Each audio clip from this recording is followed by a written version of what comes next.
What are you saying, Rory? Chelsea, are they on the road to serious recovery with 2 back-to-back Premier League wins?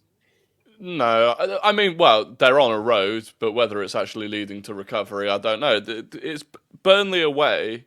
I mean, Spurs did the same, right? Burnley go 1-0 up, and then Burnley of old would have shut up shop and probably seen it out, and they conceded 4 goals. Yes, Chelsea look a bit better. Yes, their confidence will probably be a bit better, but then they're going into a game against Arsenal after the international break, and then it's just their fixture list is absolute hell for the next 2 months, and at the end of that, they could end up right back where they are because there are very few fixtures on that list that you think they probably get points out of. So I don't think that it's enough to say that they've turned a corner yet. I think they've got a couple of results that you'd absolutely expect them to get, and that's about it. You thought Chelsea would score 4 goals in one game? No, I didn't. I didn't think they'd score 4 in one game, but I don't. That hasn't. You said the result, not the score. So to be fair, I mean, it's not a. Yeah, but that's the whole point. Is that Chelsea scoring goals to translate that ball position and the chances they create every game. This is the next step. So just I'm gonna give them props and say I said that in the show last week. If it clicks, it will look all right. They looked absolutely good against Burnley. They didn't look bad at all. Burnley have ball to position and everything, but Chelsea were clinical. Jackson was composed in front of the goal. Cole Palmer looks all right.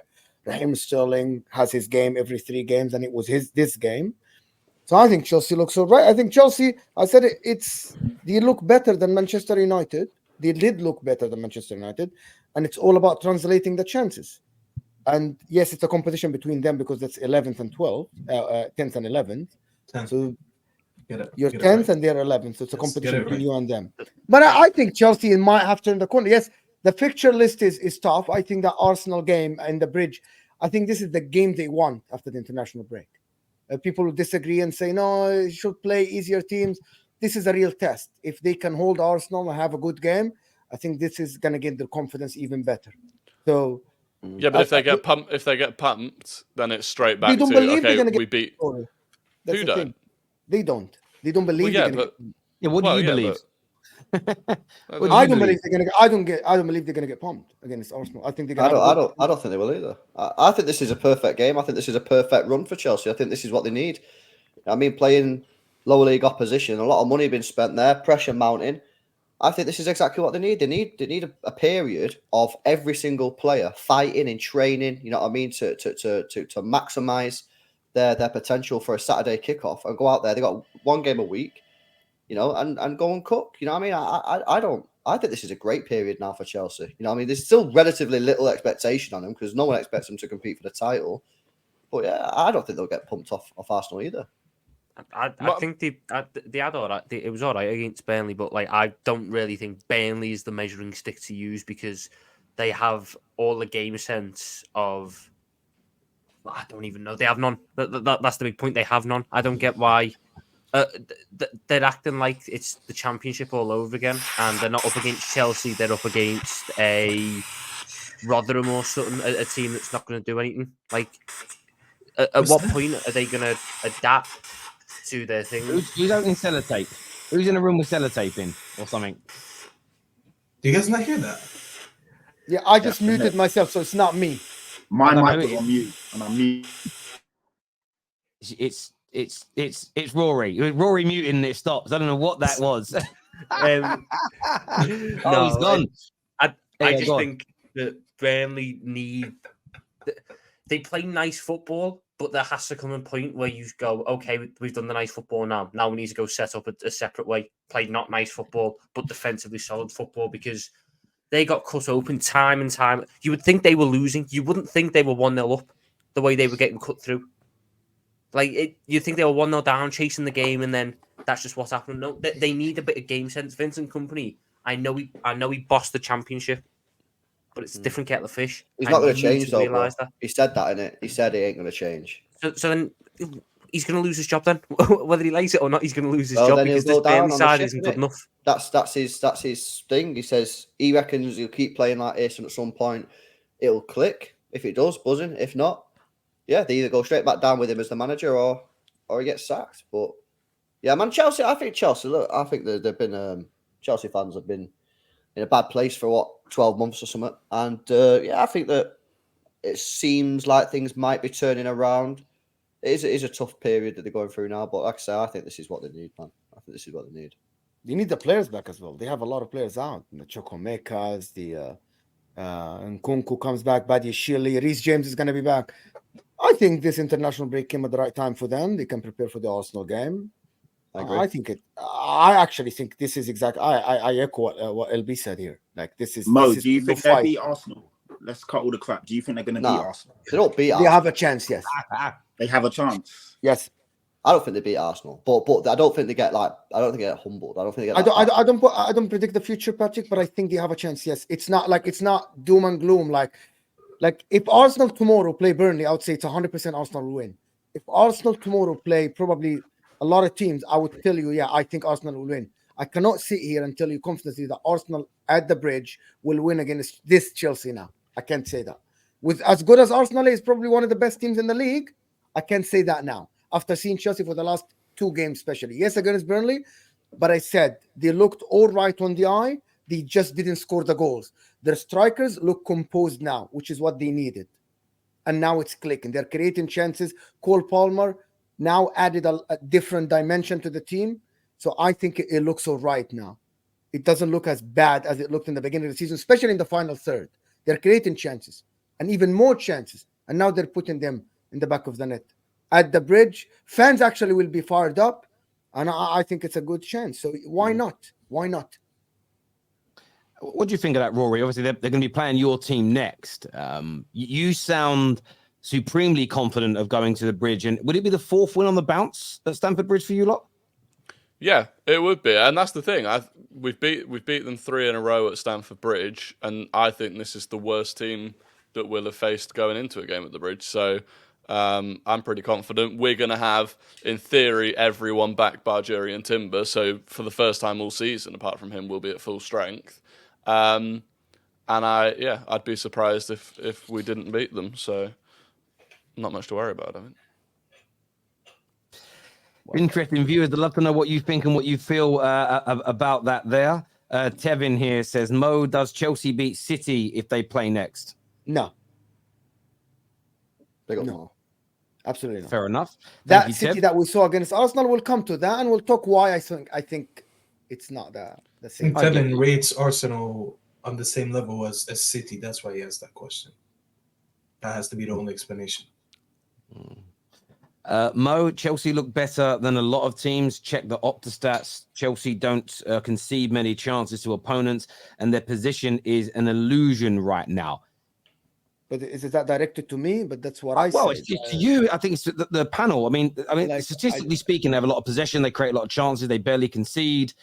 It has been converting chances, and as soon as they've started scoring goals, they've won 3 on the bounce. So, yeah, but it's maybe it's a simple explanation. They just wanted to be composed and collected in front of the goal.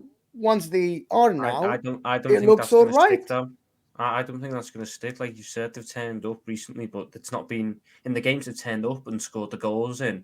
It's been games they've mostly been expected to win. What are these players who are inconsistent finishers going to maintain that composure and maintain that coolness when instead of it being Thomas Kaminski or James Trafford, it's an Alisson or an Edison or a Ramsdale or a Raya, and the stadium is all against them? I don't know if the likes of Nicholas Jackson, I back Nkunku because he's done it at the top level in Champions League in massive ties before.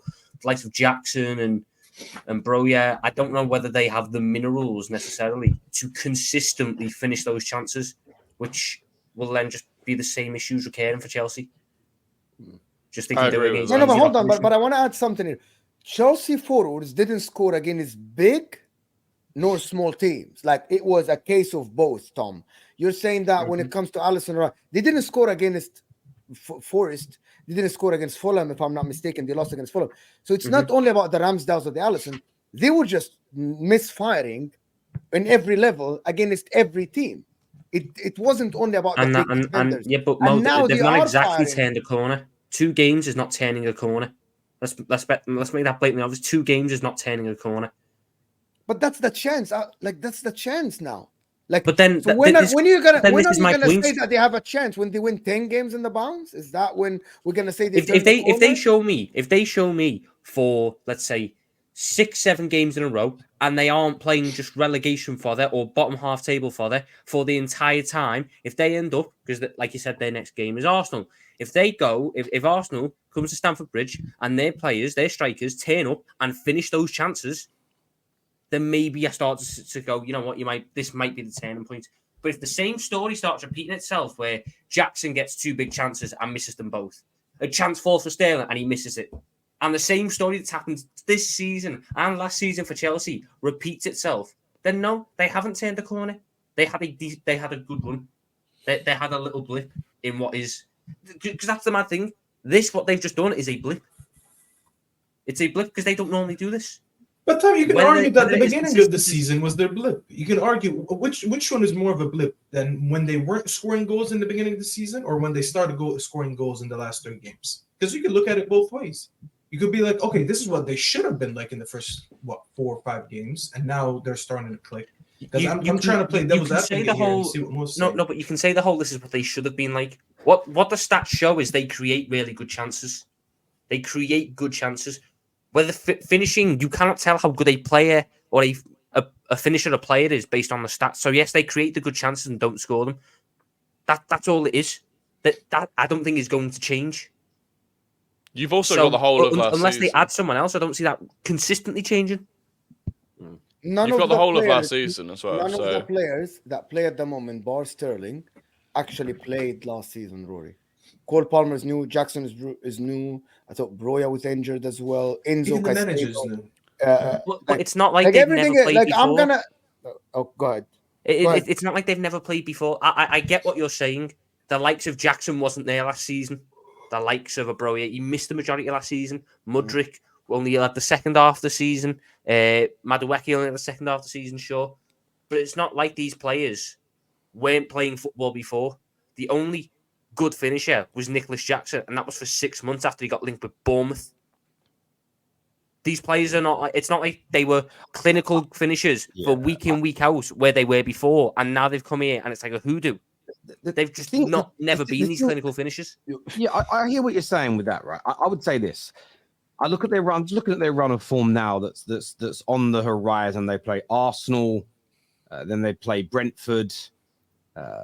Forget the EFL Cup for a minute. Then they got Tottenham, then Man City, then Newcastle, then Brighton, then Man United. All up until the 6th of December. And yeah, that's really tough. But so often in football, and I know they were poor last year, but so often in football, when you see a run like that and you go, oh, they could lose all of them. Never really happens, does it? Even the small teams, and they'll have a run of games where it might be a team that's a relegation side, and they'll play City, United, Arsenal, Chelsea, Brighton, Brentford in a run, and you go, they're going to lose them all. And they always get some draws. They always pick up one win that maybe people don't expect them to. So Chelsea, I don't think they're going to get battered in all these games. I also think, like, you look back against Liverpool, they played very good football. As an example, they played decent football, I thought, as well against West Ham. The only interesting factor that goes against that is that when you actually look at the fixture list, they haven't really played anybody since they played Liverpool in the opening day of the season. They've played a lot of teams that they should be beating, or on paper their squad's better than. You argue maybe not so much Villa. Villa have started really well as an example. This is when we're really going to learn about what Poch has done with his Chelsea side. And I think for Chelsea fans, there's an element of nervousness, but also I agree with what Lewis has said. It's what they need. They need to be tested. At the end of the day, you never really fully tested against teams in the bottom half of the table. And I know they're officially in the bottom half, but we know their squad is better than that. So it's going to be an interesting time ahead for them. Don here, man like Don, hope you're well, says Tom is stressed. I'm all good, mate. I'm not worried about mid-table battles. Well, you ain't won in the last 2, so your form ain't very good. But yeah, I hear you. Tevin here says, what I'm saying is Chelsea now the 2nd or 3rd best team in the Prem? If City is the only team they don't beat, that's crazy. Nah. Mo said, let me defend Mo. He said, I'm talking about the game not being 100%. So he said if they're placing, what was the example you used? I think you said Burnley. He was like, if it's Burnley, I would say Arsenal 100% would win.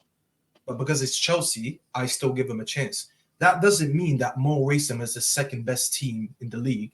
He's just going to give them a chance against Arsenal, maybe Liverpool, United, Brighton, certain teams. That doesn't necessarily mean that it's not black or white, Tevin. I mean, there's a gray area in the middle that you're ignoring. Facts. Bro, someone said in the comment, how can Mo disrespect Saliba? I didn't even mention Saliba yet.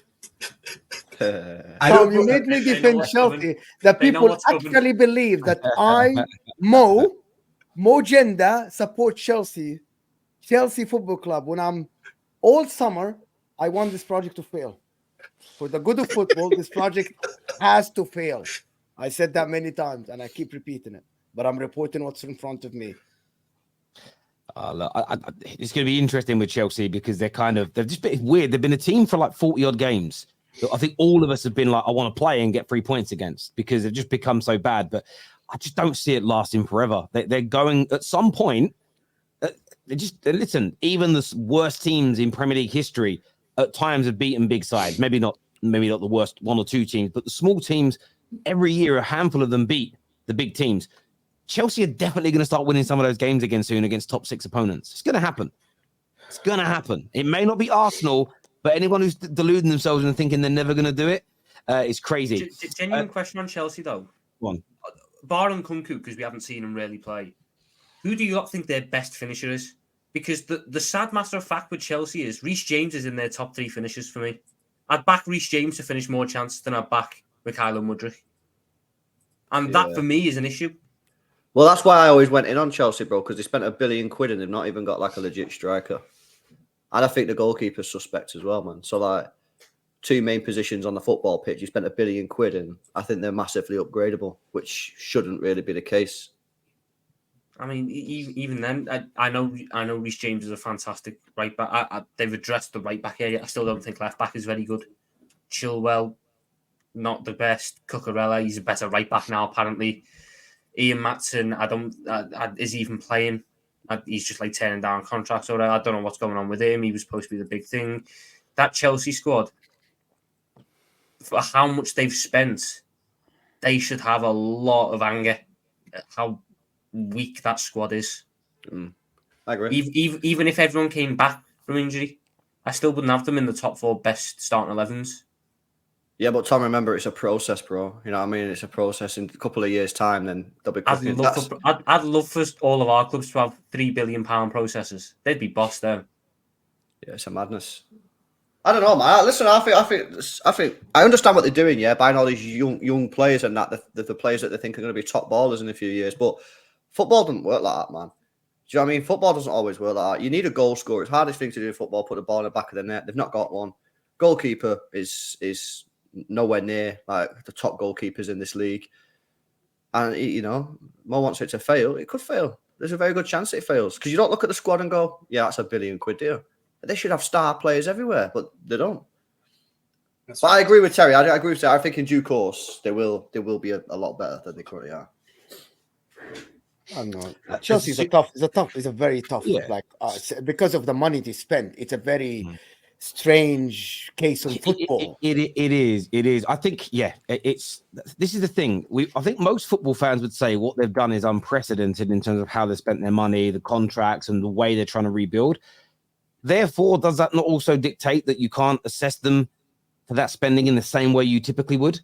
If they spent £1 billion, but it was on 6 world-class players, say they went out and bought the best goalie, the best 2 centre-backs, the best 2 midfielders, and Mbappe, and added that to what they had, I think the assessment would be very different to spending £1 billion on lots of youngsters. And I do believe that a good £300 million of what they've spent isn't even on players that they'll ever play. It's to resell those players in 2 to 3 years at a profit to generate even more income to the football club. So I do believe a percentage of their spending isn't even about improving Chelsea in the here and now in terms of personnel. But maybe a billion's a billion, or 700 million, £700 million. Like, they should still be better than what they currently are. I think is like a fair comment. Yeah. No, I do think that's fair. But it's, again, I just find it hard because they just haven't gone about anything in a normal way. I find it spending $1 billion, the expectation should be go and win the league. But we look at what they've built and you go, well, that ain't ready yet to win the league. Maybe in 2 or 3 years when they will develop. But normally teams spend what they've spent over a 3-year period slowly, so that they get that leeway, if that makes sense. You know, if Arteta would have spent £750 million in his first 2 windows, he wouldn't have been given the amount of time that he was because the squad would have been built. But There we go.